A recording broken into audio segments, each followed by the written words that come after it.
Em nome do Pai que me criou, do Filho que me resgatou, do Espírito Santo que me santificou. Divina vontade, reina na minha vontade. Ó minha mãe, eu te amo e tu me amas. Dai-me um gole da vontade divina à minha alma. Me abençoa, Mãe, para que todas as minhas ações sejam feitas diante dos vossos olhos maternais. Amém. Suprema Majestade, eu venho em sua vontade divina, em nome de todos, do primeiro ao último homem que existirá na terra, para dar a ti as homenagens que tendes direito, as adorações, os louvores, o amor, as reparações por todos e por cada pecado. Venho ao Senhor na sua divina vontade. Dou-te a minha vontade humana, por meio do Imaculado Coração de Maria, que possui todos os dons e os frutos da divina vontade. Dai-me, Senhor, então a tua divina vontade. Venha, ó divina vontade, nesta ação que eu estou a fazer, e em todas as ações que eu farei durante este dia. Amém. Fiat. Vinde, Espírito Santo, vinde por meio da poderosa intercessão do Imaculado Coração de Maria, vossa amadíssima esposa e nossa mãe. Amém. Continuando a leitura do Livro do Céu, volume 15, capítulo 22. 8 de maio de 1923. Só a divina vontade põe em segurança todas as graças do céu. Encontrando-me em meu estado habitual, encontrei-me fora de mim mesma. Me parecia que percorria um caminho muito longo, onde encontrava muita gente, quem dava um horror ao vê-los, quem pareciam demônios encarnados, pouquíssimos os bons. O caminho era tão longo que não terminava jamais, e eu, cansada, queria voltar em mim mesma, mas uma pessoa próxima a mim me impedia, dizendo-me: vá em frente, caminhe, você deve chegar ao início. E para chegar a isso, você deve passar todas as gerações. Você deve tê-los todos sob o seu olhar, para levá-los ao seu Criador. Teu princípio é Deus, e tu deves chegar àquele ponto da eternidade, quando o Eterno criava o homem, para receber todos os vínculos da criação e retomar todas as harmonias que podem existir entre Criador e criatura. Depois, uma força suprema me fazia seguir adiante, e era obrigada a ver os males da terra e os que virão, desgraçadamente estremecedores. Então, depois disto, encontrei o meu doce Jesus, e eu, cansada, deitei-me em seus braços, dizendo: meu amor, que caminho tão longo tive de percorrer. Parece-me que há séculos que não te via e que não encontrava aquele que forma a minha vida. E Jesus, todo o amor, me disse: ah, minha filha, ergue-te em meus braços, venha ao teu princípio de onde saíste. Também eu te esperava com ânsia para receber de ti, em meu querer, tudo o que a criação me deve, e para dar-te a ti o meu próprio querer, tudo o que devo dar a toda a criação. Só a minha vontade pode pôr em segurança e guardar com zelo todos os bens que quero dar à criatura. Fora da minha vontade, os meus bens estão sempre em perigo e mal guardados. Em troca nela, eu abundo e dou a uma o que deveria dar a todas. Por isso quero vincular a ti, em ti, a criação toda. Quero pôr-te no ponto primeiro da criação do homem. É meu costume tratar ao tu com uma só criatura e que quero dar-lhe o que quero dela, e depois dela fazer passar os bens aos demais. Ah, minha filha, eu havia criado o homem como uma flor que devia crescer, colorir-se, perfumar-se em minha própria divindade. Mas com o subtrair-se de minha vontade, aconteceu-lhe como a uma flor que se arranca de uma planta. Enquanto está na planta, a flor é bela, vivaz na sua cor, odor no seu perfume. Arrancada da planta, murcha, descolore-se, transforma-se em feia e chega a dar um mau cheiro.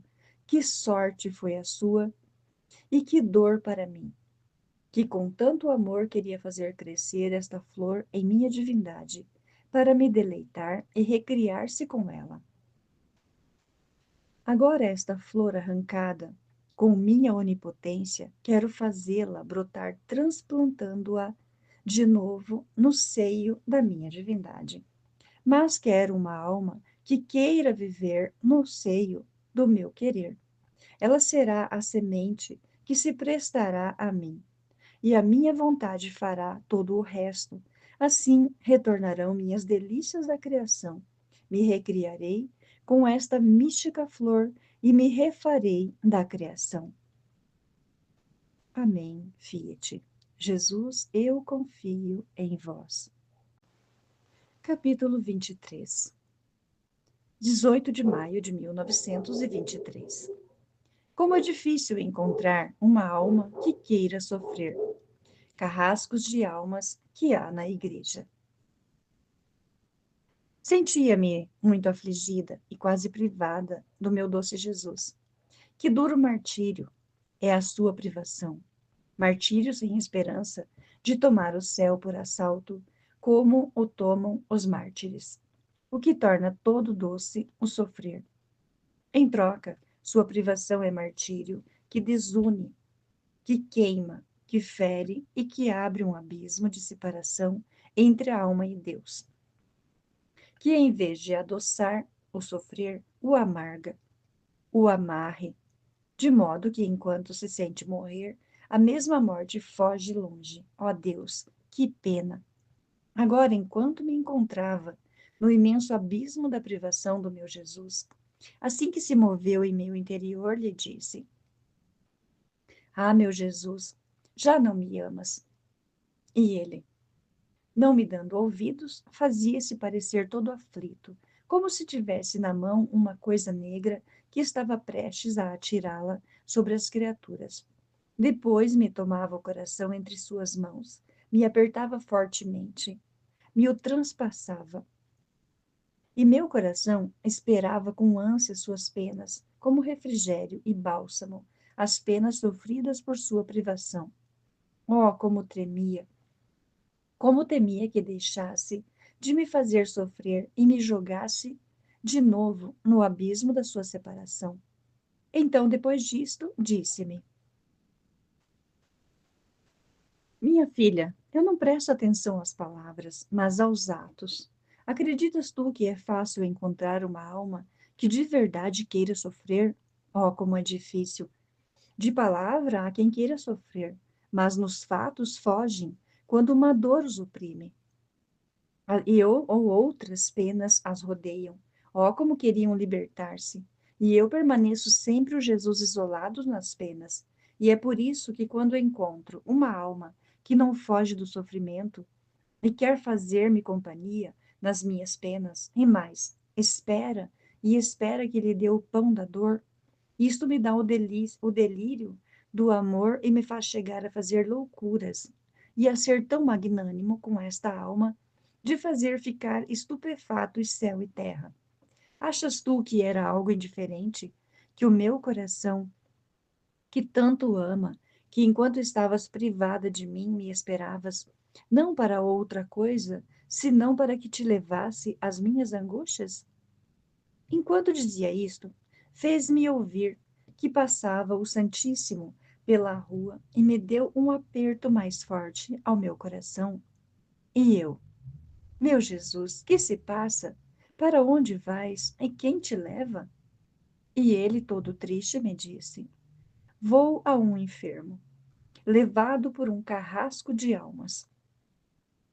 E eu, espantada: Jesus, que dizes? Como os teus ministros carrascos de almas? E ele: E quantos carrascos de almas há em minha igreja?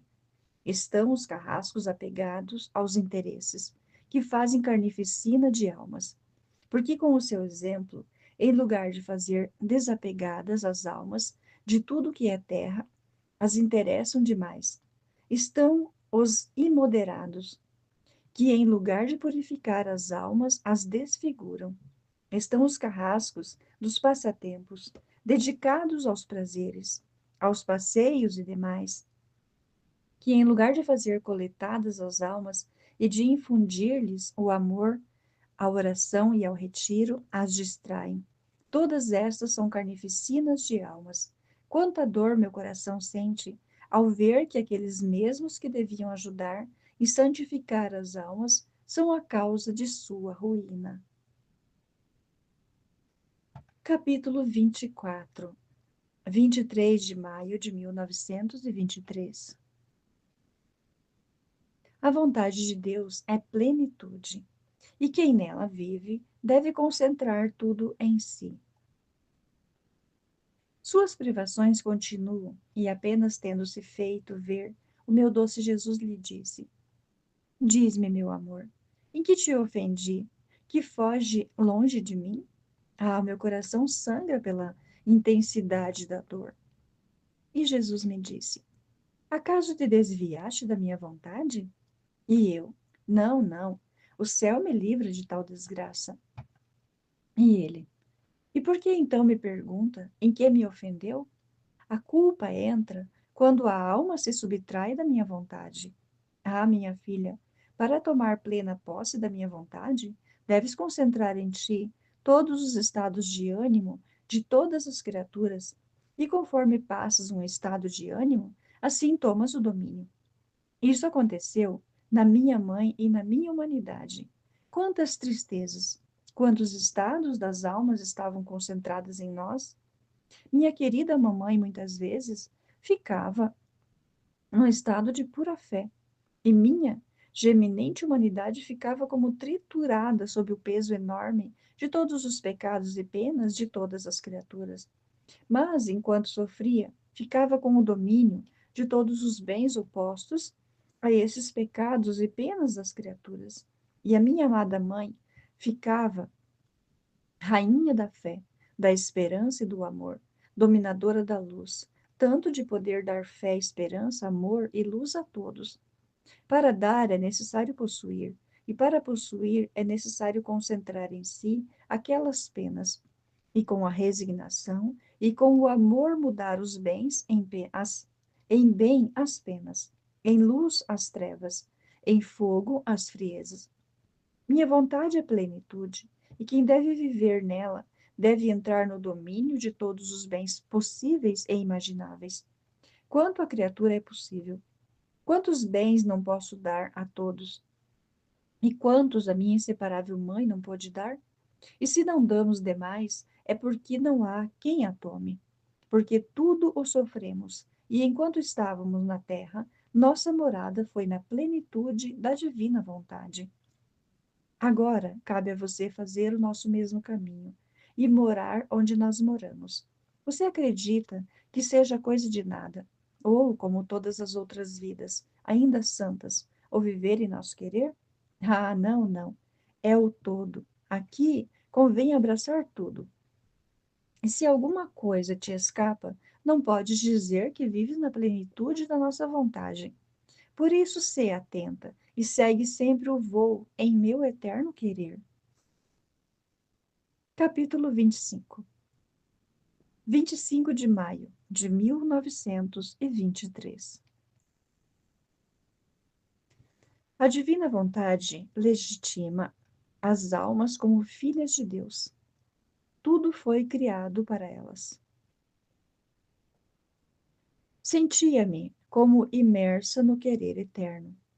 E o meu sempre amável Jesus, atraindo-me para ele, me transportou para fora de mim mesma, fazendo-me ver céu e terra, e enquanto isso me fazia ver, me disse: Filha querida de nossa suprema vontade, olhe toda esta máquina do universo, o céu, o sol, os mares e todo o resto, foi criado por nós para fazer um dom. Mas sabe a quem? A quem teria feito a nossa vontade. Tudo a eles foi doado, como a nossos filhos legítimos. Isto o fazíamos por decoro de nossas obras, não depositando-as nem dando-as em dom a gente estranha, nem a filhos ilegítimos, que não teriam compreendido os grandes bens que há nelas, nem apreciada a grandeza e santidade de nossas obras. Aliás, as teriam desperdiçado e desprezado. Ao contrário, dando-as em dom aos nossos filhos legítimos, como em cada coisa criada há um amor distinto e um bem especial para aquele a quem está dirigido o dom, nossa vontade habitante neles e formando neles uma vida própria, lhes teria feito compreender todos estes amores, distintos um do outro, que estão em tudo, o criado e todas as especialidades dos bens. Portanto, nos teriam dado a correspondência por cada amor distinto, glória, honra, por todos os bens dados a eles. Nossa vontade, que com um fiat os tinha criado, e que conhecia todos os seus segredos, habitante em nossos filhos legítimos, com outro fiat lhes teria revelado nossos segredos que estão em todas as coisas criadas, e nos faria dar amor, amor por amor. As harmonias, as comunicações se alternariam entre eles e em nós. E se aqueles que não fazem a nossa vontade perecem gozar e tomar parte, parecem tomar e gozar parte, mas os dons não são deles, mas é por causa indireta, como usurpadores e como filhos ilegítimos, muito mais do que não estando a minha vontade habitante neles, nada ou pouquíssimo entendem do meu amor, que tudo o que é criado os leva, nem dos grandes bens que em tudo há. Aliás, muitos nem sequer sabem quem criou tantas coisas. Verdadeiros estrangeiros que, enquanto vivem das coisas que me pertencem, nem sequer me querem reconhecer. Então, como o verdadeiro filho legítimo foi entregue por meu Pai Celestial, este grande dom de todo o universo, a minha humanidade, na qual não houve coisa pela qual não o correspondesse dom por dom, amor por amor. Depois veio a minha celestial mãe, que também soube corresponder ao seu Criador. E depois vieram os filhos da minha vontade, aos quais ela devia legitimar por seus próprios filhos. Por isso, tudo o criado exulta de alegria, faz festa e sorri, quando fazendo-te sair de ti mesma, junto comigo reconhecem a filha legítima da vontade suprema sua dona. Todas quiseram correr ao teu colo e ao teu redor, não só para fazer festa, mas para ser apreciadas, defendidas e tidas em conta como dom de seu Criador. E todas em concorrência querem dar-te cada um amor distinto e o dom que contém cada coisa criada. Quem te dar quem quer te dar o dom da beleza do teu Criador e o amor que contém o belo? Quem o dom da potência e o amor que contém o poder? Quem o dom da sabedoria? Quem o da bondade? Quem o da santidade? Quem o da luz? Quem o da pureza? E os vários amores que contém a sabedoria, a bondade, a santidade, a luz, a pureza, etc. Assim, que a minha vontade abate todas as barreiras que há entre a alma e Deus, a põe em harmonia entre o céu e a terra, lhe revela todos os segredos que há em toda a criação e a torna depositária de todos os dons de Deus. Capítulo 26, 29 de maio de 1923. Deus é sempre o primeiro a agir na alma. Estava acompanhando meu doce Jesus em suas penas, especialmente nas que sofreu no horto do Getsemane, e enquanto o compadecia, movendo-se em meu interior, me disse: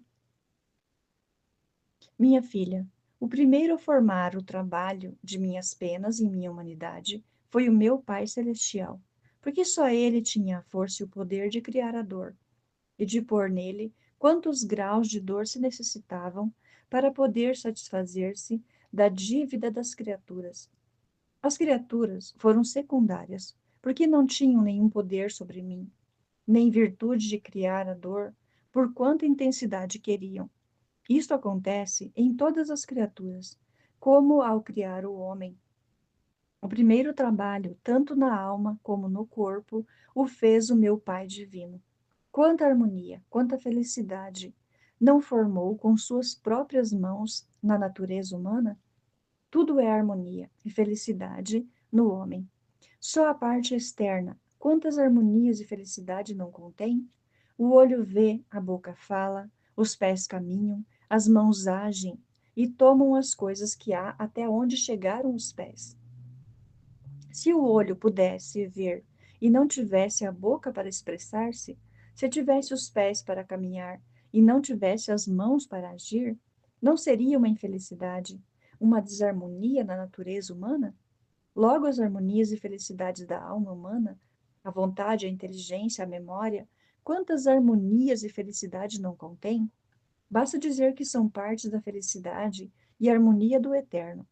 Deus criava o verdadeiro Éden pessoal na alma e no corpo do homem, Éden todo celestial, e depois lhe deu por habitação o Éden terreno. Tudo era harmonia e felicidade na natureza humana. E se bem que todo o pecado transformou essa harmonia e felicidade, mas não destruiu de tudo todo o bem que Deus tinha criado no homem. Assim como Deus criou com suas próprias mãos toda a felicidade e harmonia na criatura, assim criou em mim todas as dores possíveis para refazer-se da ingratidão humana e fazer sair do mar de minhas dores a felicidade perdida e o arranjo, a harmonia transtornada. E isto acontece a todas as criaturas quando deve escolhê-las a santidade distintas, ou a desígnios especiais meus. São minhas próprias mãos que trabalham na alma. E agora crio nelas a dor, agora o amor, agora os conhecimentos das verdades celestiais. É tanto o meu zelo que não quero que ninguém as toque. E se permito que as criaturas lhe façam alguma coisa, é sempre em ordem secundária, mas o primado o tenho eu, e me vou formando segundo o meu desígnio. Capítulo 27. 6 de junho de 1923. O sinal de que a alma é toda de Deus é se não sente gosto por nada do que existe. Estava pensativa sobre por que meu doce Jesus não vinha, e dizia entre mim: quem sabe o que haverá de mal em meu interior, que Jesus, para não desagradar, se oculta? E ele, movendo-se dentro de mim, disse-me: minha filha, o sinal de que não há nada de mal e que o interior da alma está todo cheio de Deus é que nada lhe tenha ficado que não seja todo meu, e que em tudo o que possa acontecer dentro e fora dela, não sente mais gosto de nada, senão que o seu gosto é só por mim e de mim, e não só das coisas profanas e indiferentes, mas também de coisas santas, de pessoas piedosas, de funções, de músicas, etc. Tudo para ela é frio, indiferente, e como coisas que não lhe pertencem, e a razão é natural, se a alma está toda cheia de mim, então está cheia também de meus gostos. O gosto meu é o seu. Os demais gostos não encontram lugar onde se pôr. Por isso, por quanto belos possam ser, para a alma não tem nenhum atrativo, mas bem, para ela estão como mortos. Mas a alma que não é toda minha está vazia. E à medida que as coisas a circundam, assim sente nela tantos gostos, se são coisas que lhe agradam. Se são coisas que não lhe agradam, sente desgosto. Assim que está em contínua alternância de gostos e desgostos. E como o gosto que não saiu de mim não é duradouro, muitas vezes os gostos se convertem em desgostos. E por isso se notam tantas variações de caráter. Agora demasiado triste, agora demasiado alegre, agora todo irado, em outra ocasião, todo afável. É o vazio que tem de mim, na alma, o que lhe dá tantas variações de caráter. Nada semelhante ao meu, que sou sempre igual e jamais me mudo. Agora você sente algum gosto do que existe aqui embaixo? Por que teme que haja algum mal em você, pelo qual eu, desagradado, me oculte? Onde estou eu? Onde estou eu? Males não pode haver. E eu, meu amor, não sinto gosto de nada, por quão boa fosse. E além disso, você sabe melhor que eu. Como posso sentir gosto por outras coisas, se a pena de sua privação me absorve, me amarga, até a medula dos ossos, me faz esquecer tudo, e só me está presente e fixo no coração o cravo de que estou privada de ti? E Jesus, e isso te diz que és minha e que estás cheia de mim, porque o gosto tem este poder. Se é meu gosto, transforma a criatura em mim. Se é gosto natural, a envolve nas coisas humanas. Se é gosto de paixões, a lança na corrente do mal. O gosto parece que seja coisa de nada, porém, não é assim. É o ato primeiro, ou do bem ou do mal. Veja como é assim. Adão, por que pecou? Porque separou o seu olhar do encanto divino. E quando Eva lhe apresentou o fruto para o fazer comer, olhou o fruto e a vista sentiu prazer ao olhá-lo. O ouvido sentiu deleite ao ouvir as palavras de Eva, de que se comesse o fruto, se tornaria semelhante a Deus. A garganta sentiu gosto ao comê-lo, assim que o gosto foi o primeiro ato de sua ruína. Se ao contrário tivesse sentido desagradado ao olhá-lo, tédio, aborrecimento, ao ouvir as palavras de Eva, desgosto ao comê-lo, Adão não teria pecado, mas teria feito o primeiro ato heróico em sua vida, resistindo e corrigindo a Eva por ter feito isso. E ele teria permanecido com a coroa imperecível da fidelidade àquela a quem tanto devia e que tinha todos os direitos de sua rejeição. Oh, como é necessário estar atento sobre os diversos gostos que surgem na alma. Se são gostos puramente divinos, dar-lhes a vida. Se são gostos humanos ou de paixões, dar-lhes a morte. De outra maneira, há perigo de precipitar-se na corrente do mal. Capítulo 28, 10 de junho de 1923. Para viver no divino querer, a porta para entrar é a humanidade de Jesus, ofício de vítima, e que significa ser deposto. Estava me lamentando com meu doce Jesus por suas privações, e pensava entre mim: quem sabe qual será a causa pela qual não virá? E se é verdade, como alguma vez me fez entender, que não vem pelos castigos, pois pelo estado de vítima no qual me tem, ao vir, e devendo-me comunicar as penas pelo ofício que tenho, sente-se debilitar os braços, e como a justiça quer castigar, pois a criatura a força a isso, por isso não vem. Então, se assim for, melhor me tirar do estado de vítima, contanto que venha. Pouco me importa todo o resto. O que me interessa é Jesus, minha vida, meu tudo. Todo o resto é nada para mim. Agora, enquanto isto e outras coisas pensava, meu doce Jesus, movendo-se em meu interior e pondo seu braço no meu pescoço, me disse: Minha filha, o que dizes? Tirar-te do ofício? Você não sabe o que significa perder o domínio, perder o direito de mandar, não poder dispor de mais nada, porque quando uma pessoa está em ofício, pode sempre dispor, se é juiz, pode julgar, tem o direito de estabelecer a condenação e também de absolver. Ou pode ser que por dias ou semanas ele não exerça seu ofício, porque não se apresenta a ocasião, mas apesar disso, ele recebe seu pagamento, mantém seus direitos e assim que se apresentam os réus ou os inocentes, ele, em seu posto de juiz, defende e condena. Mas, se for destituído, perde todos os direitos e se reduz à inabilidade. Assim, de todos os outros ofícios, por isso é melhor aceitar estar privada de mim alguma vez, antes de querer ser deposta de seu ofício. De outra maneira, perderá também o direito de fazer perdoar, em parte, os merecidos flagelos. E se te parece que, pela falta das penas, por alguns dias, você não faz nada, estar em seu ofício é sempre alguma coisa. E o que não faz um dia, com o vir a ti, encontrando-te no teu ofício, podes fazê-lo outro dia. E isto não é tudo. É a última parte. A parte mais essencial é que para viver em meu querer, a porta para entrar, o primeiro anel de união é a minha humanidade. Foi ela a primeira e verdadeira vítima, que por ofício dado a mim, por meu Pai Celestial, viveu sacrificada e completamente crucificada na divina vontade. E em virtude da potência de meu eterno querer, pôde multiplicar a minha vida por todos e por cada um.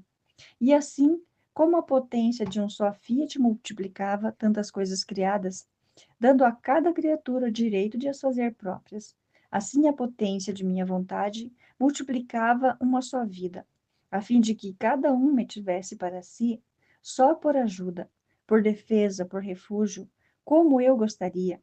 Esta é toda a grandeza, o bem, o todo, a distância infinita entre o viver e o meu querer, ou viver de modo diverso, mesmo que seja bom e santo.